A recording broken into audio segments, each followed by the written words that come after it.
প্রতি বছরের মতো এবছরও গোটা রাজ্যের পাশাপাশি শিলিগুড়ি ও পার্শ্ববর্তী এলাকায় বিভিন্ন নদীতে শ্রদ্ধার সঙ্গে অষ্টমী স্নান তথা পুণ্য স্নানে মেতে উঠলেন শ্রদ্ধালুরা।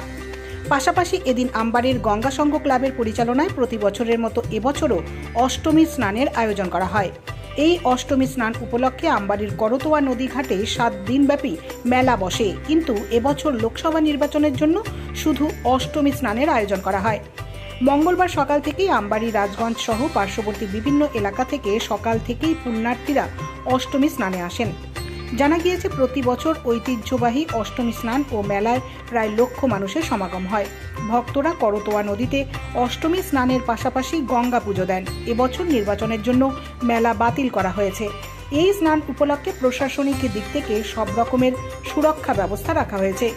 মূলত প্রতি বছর চৈত্র মাসের অষ্টমী তিথিতে এই পুণ্য স্নানার্থে দেশ বিদেশের হাজার হাজার হিন্দু ধর্মাবলম্বী ভক্তরা অষ্টমী স্নান করেন। ভক্তগণের বিশ্বাস, এই সময়ের এই স্নান খুবই পুণ্যের। এই স্নানে ব্রহ্মার সন্তুষ্টি লাভ করে পাপমোচন হয়। এই স্নানই অষ্টমী স্নান নামে পরিচিত। এবছর পূজার আয়োজন আমাদের বহু দূর দূরান্ত থেকে ভক্তবিন্দুরা এখানটা স্নান করতে আসে, তাই ভক্তদের সুকামনা চিন্তা ভাবনা আমরা করে আমরা ডুবুরি নিয়ে এসছি এখানটায়। পুলিশ প্রশাসনও আমাদের আজকে খুব সাহায্য করবে। আমাদের এটা 56 বছর হয়ে গেল এখানটা অষ্টমী স্নানের মেলা, মানে মা গঙ্গা স্নানের মেলা। তো এই গঙ্গা স্নানের মেলা উপলক্ষে দেখেন, আপনারা দেখতেই পাচ্ছেন ইতিমধ্যেই বহু লোকের সমাগম হয়ে গেছে।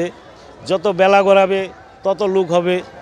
এখানটায় মোটামুটি আজকে 2-2.5 লক্ষ লোক স্নান করবে। কারণ আমি আজকে দেখেছি ডালখোলা থেকে ভক্তরা এখানটা স্নান করতে আসছে, কুচবিহার থেকে ভক্তরা স্নান করতে আসছে, আর আমাদের হলদিবাড়ি, জলপাইগুড়ি, ময়নাগুড়ি এইসব লোক তো মানে অনেক লোক আসে এখানটা স্নান করতে। প্রতি বছরই এইভাবে লোক আসে। প্রতি বছর তো 2 দিন, অনেক সময় তিথিটা পরে 2 দিন হলে একটু ভিড়টা কম হয়। আজকে এই বছর যেহেতু একদিনই পড়ছে, তাই এই বছর এই রাস্তাঘাট দিয়ে মানে চলাচলতে খুবই অসুবিধা হবে। তার জন্য আমাদের পুলিশ প্রশাসন খুব সহযোগিতা করবে। চতুর্দিকে মানে পুলিশ বা ট্রাফিক পুলিশ ইনারা আছেন, ইনারা দূর দূর থেকে গাড়ি 4 চাকা সব অন্যদিকে ঘুরিয়ে দিচ্ছে। মেলার আয়োজন তো কী রয়েছে, নেই কেন, কী ব্যাপার? প্রতি মেলার আয়োজন থাকে, মেলাটা হচ্ছে না, কী বিষয় রয়েছে?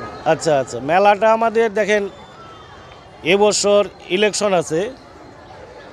ইলেকশনকে কেন্দ্র করে কিন্তু সরকারি তরফ থেকে আমাদেরকে কিন্তু পুলিশ প্রশাসন তেমনভাবে দিতে পারবে না। আর আমাদের এত বড় 7 দিনের মেলা, সেটা কমিশনের আন্ডারে আছি আমরা, ওনারা কিন্তু এবছর আমাদেরকে পুলিশ দিতে পারবে না। আর পুলিশ ছাড়া আমাদের এই মেলাকে পরিচালনা করা আমাদের কোনোভাবেই সম্ভব না। এই মেলার মধ্যে প্রতিদিন 50-60 হাজার লোক হয়। এই মেলাকে মানে আমাদের সাধারণ আমাদের ক্লাবের সদস্যদের দ্বারা আমাদের সম্ভব না। তাই পুলিশ প্রশাসন আমাদেরকে সেইভাবে এই বছর সহযোগিতা করতে পারবে না, যার জন্য আমরা এই বছর মেলাটাকে স্থগিত রেখেছি। এই বছর লোকসভা ভোটের জন্য এই বছর আমরা মেলাটাকে করতেছি না। এবছর শুধু আজকে স্নানটা হবে, স্নানটা হয়েই শেষ।